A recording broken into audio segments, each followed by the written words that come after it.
Hello guys, आपका मेरे channel smart study में स्वागत है। आज हम डायरेक्टरेट ऑफ एजुकेशन की तरफ से दी जाने वाली वर्कशीट नंबर 20 करेंगे, जो कि क्लास 8th की है और सब्जेक्ट है साइंस। ये वर्कशीट 23 सितंबर 2021 की है। तो आइए शुरू करते हैं आज की वर्कशीट शुरू करने से पहले प्लीज़ मेरे चैनल को सब्सक्राइब कर दीजिए। तो आइए देखते हैं आज की worksheet metal and non metal comparison.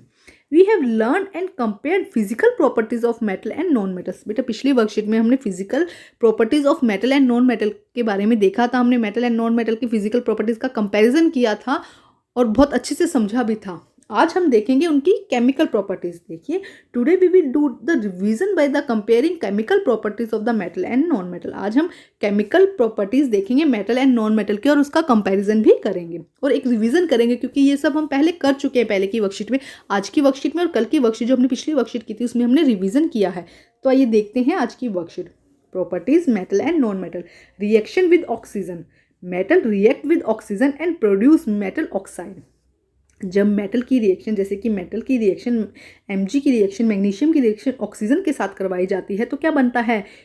Magnesium oxide. तो क्या बनता है? Metal oxide. देखो Mg 2Mg plus O2 2MgO। यहाँ पे 2 बटा इसको बैलेंस करने के लिए लगाया गया। जब भी रिएक्शन करते हैं यहाँ पर लिखते हैं तो हम उसे हमेशा बैलेंस करके लिखते हैं। ठीक है, आप आगे की क्लासेस में ये देखेंगे। तो क्या बना? देखो MgO क्या है? Metal oxide. नेक्स्ट देखिए क्या दिया गया है। Non metal also react with oxygen. Non metal भी ऑक्सीजन के साथ रिएक्ट करते हैं, प्रोड्यूस नॉन मेटल ऑक्साइड। देखो ये बात ध्यान रखिए, जब भी ऑक्सीजन के साथ रिएक्शन होगी तो ऑक्साइड बनेगा। अगर मेटल ने किया तो मेटल ऑक्साइड बन जाएगा, अगर नॉन मेटल ने किया तो नॉन मेटल ऑक्साइड बन जाएगा। जैसे कि एस, सल्फर की जब ऑक्सीजन से रिएक्शन करवाई जाएगी तो क्या बनेगा? SO2, sulphur dioxide. और डाई क्यों याद हुआ यूज यहाँ पे? क्योंकि ऑक्सीजन कितना है? 2, तो सल्फर डाइऑक्साइड। ऑक्साइड मतलब कि ऑक्सीजन कितना है? 2, तो सल्फर डाइऑक्साइड। नेक्स्ट देखिए, नेचर ऑफ ऑक्साइड। अब जो ऑक्साइड बना है उसका नेचर कैसा है? Metal oxide are basic in nature. जो मेटल ऑक्साइड बना है हमारे पास में 2MgO हमने देखा, अभी बनाया था हमने, तो ये नेचर में कैसा है? इसको जब हमने क्या किया था? H2O के साथ मिक्स करके इसका हमने लिक्विड सॉल्यूशन बनाया था। अब जब इसके अंदर हमने रेड लिटमस पेपर लिया तो वो किस में कन्वर्ट हो गया? ब्लू में। Turn red litmus to blue. ठीक है, अब देखिए ये क्या दिखाता है कि ये कैसा है, इसका नेचर कैसा है? इसका नेचर है बेसिक। नेक्स्ट देखिए, non metal oxide are acidic in nature. जो नॉन मेटल है वो कैसे होते हैं? एसिड। ये बेसिक थे, मेटल बेसिक होते हैं, और नॉन मेटल कैसे होते हैं? एसिडिक होते हैं नेचर में। क्या कर रहा है? Turn blue litmus to red. Blue litmus को किस में कन्वर्ट कर रहा है? रेड में। नेक्स्ट देखते हैं, reaction with water. Metal react with water and produce metal hydroxide and metal hydrogen gas sorry. देखो क्या कह रहा है कि मेटल की जब हम वाटर के साथ में रिएक्शन करवाते हैं तो एक तो मेटल हाइड्रोक्साइड बनता है एंड हाइड्रोजन गैस रिलीज होती है। बेटा देखो पिछली वर्कशीट में हमने देखा था, अगर आपको याद हो तो हमने उसमें ये देखा था कि जो मेटल है वो वाटर के साथ में अलग अलग तरह से रिएक्ट करता है। जैसे कि अगर गोल्ड की बात करें, गोल्ड एक मेटल है, वो वाटर के साथ में बिल्कुल रिएक्ट नहीं करता। वहीं सोडियम जो मेटल है और वाटर के साथ बहुत तेज रिएक्शन करता है ना। तो ये मेटल क्या करता है? वाटर के साथ में अलग अलग तरह का मेटल अलग अलग तरह से रिएक्ट करता है। ठीक है, non metal do not react with water. जो नॉन मेटल है वो वाटर के साथ में रिएक्ट नहीं करता है। नेक्स्ट देखते हैं, रिएक्शन विद एसिड। अब हम देखते हैं कि एसिड के साथ में मेटल कैसे रिएक्ट करता है। Metal react with acid to produce metal salt. क्या बनाता है? Metal salt and hydrogen gas which burn with a pop sound. अब देखो क्या कर रहा है, मेटल जब है मेटल जब एसिड के साथ रिएक्ट करता है, मेटल प्लस एसिड के साथ में जब रिएक्शन होती है तो क्या बनता है? एक तो बनता है मेटल सॉल्ट, NaCl बना। देखो हम अभी देखेंगे, ये मेटल सॉल्ट के साथ एक तो बना मेटल सॉल्ट और उसके साथ में हाइड्रोजन गैस रिलीज बर्न होती है, जिसकी साउंड कैसे आती है? Pop sound. ये बहुत इंपॉर्टेंट है बेटा, पॉप साउंड आती है किसकी? हाइड्रोजन गैस की। तो देखिए क्या रिएक्शन हुई है यहाँ पे, हम रिएक्शन देखते हैं। सोडियम लिया, Na को जब HCl के साथ में रिएक्ट करवाया तो क्या बना? देखो मेटल सॉल्ट बना, पहले तो NaCl बना और बना हाइड्रोजन गैस। देखो कैसे रिएक्शन हुई है। देखो Na यहाँ से NaCl बना दिया, ये क्या बन गया हमारा? NaCl। ठीक है, अब देखो यहाँ से H, ये क्या बन गया? Hydrogen gas. हाइड्रोजन गैस जब बर्न होती है तो कैसे साउंड आती है? पॉप की साउंड आती है। ठीक है, ये है रिएक्शन विद एसिड। नेक्स्ट देखिए, non metal do not react with acid. जो नॉन मेटल है वो एसिड के साथ में कोई रिएक्शन नहीं करते हैं। नेक्स्ट देखिए, रिएक्शन विद बेस। बेस के साथ में कैसी रिएक्शन है? NaOH के साथ में। देखिए, सब metal react with base and produce salt and hydrogen release करते हैं, नॉर्मल वही बात है। देखो क्या कर रहे हैं, यहाँ पे भी मेटल सॉल्ट बन रहा है और क्या बन रहा है, हाइड्रोजन रिलीज हो रहा है। ठीक है, metal plus base salt and hydrogen gas release होती है। यहाँ पे देखो क्या लिखा है, reaction of non metal with base is very complex. अगर नॉन मेटल की हम बेस के साथ में रिएक्शन देखें तो वो बहुत कॉम्प्लेक्स है। सिर्फ आप इतना ही याद करिएगा कि ये वेरी कॉम्प्लेक्स, ठीक है, it is a very complex reaction. तो बेटा हम अच्छे से इसको पहले भी समझ चुके हैं और आज हमने अच्छे से इसको रिवाइज भी कर लिया है। अब हम देखते हैं displacement reaction. When a more reactive metal is dispersed in the salt solution as less reactive metal, then it replaces the less reactive metal from a salt solution.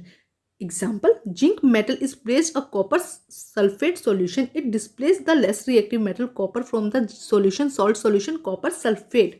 देखो बेटा हम इसको बहुत अच्छे से हमने डिस्प्लेसमेंट रिएक्शन पहले बहुत अच्छे से करी है। हल्का सा रिवाइज करवाती हूँ एक बारी। हमने क्या देखा था कि CuSO4 कॉपर सल्फेट का एक सॉल्यूशन है जिसमें हमने थोड़ा सा जिंक डाला, Zn डाला। अब देखो क्या था, हमेशा यही होता है ना, जो ज़्यादा पावरफुल होता है वो क्या करता है, जो कम पावरफुल होता है उसे हटा देता है। तो यहाँ पे जो Zn है वो क्या है, मोर रिएक्टिव है, उसमें बहुत ज़्यादा पावर है रिएक्शन की, तो वो मोर रिएक्टिव है। वो क्या करेगा, यहाँ से ZnSO4 बना देगा और Cu को क्या कर देता है, अलग कर देता है, कॉपर को क्या कर देता है, अलग कर देता है। देखो हुआ क्या, Zn आया और उसने इसके साथ में रिएक्शन कर ली, समझ में आया। Zn आया और उसने यहाँ पे आगे Cu को हटाया और उसके आगे खुद बैठ गया और क्या बना दिया, ZnSO4।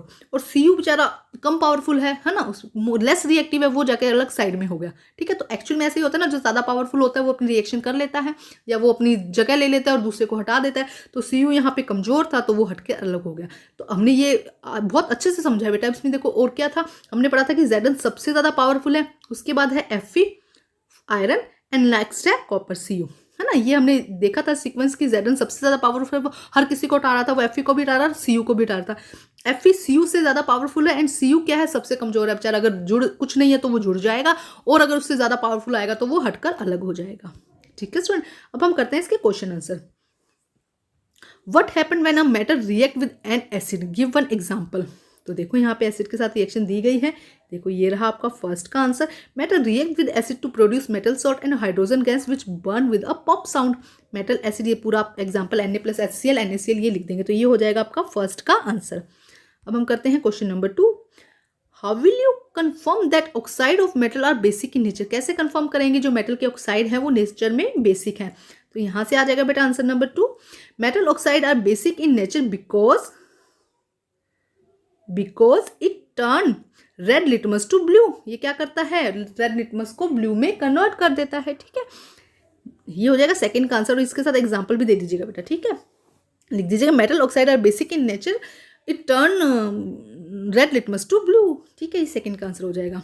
नेक्स्ट देखते हैं क्वेश्चन नंबर 3 क्या है, name N acid and base. Acid and base का नेम लिखने हैं, तो यहाँ पे दिए गए हैं HCl H2SO4 एसिड हो जाएंगे और NaOH बेस हो जाएगा, hydrochloric acid, sulphuric acid and NaOH sodium hydroxide. ठीक है, नेक्स्ट देखिए क्या लिखा गया है।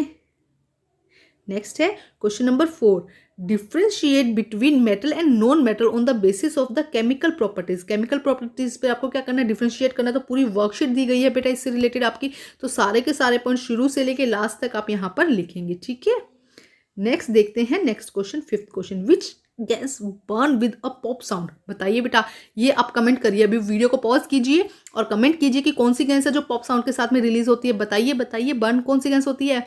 2 मिनट पॉज कीजिए, फिर मैं इसका आंसर बताऊंगी आपको।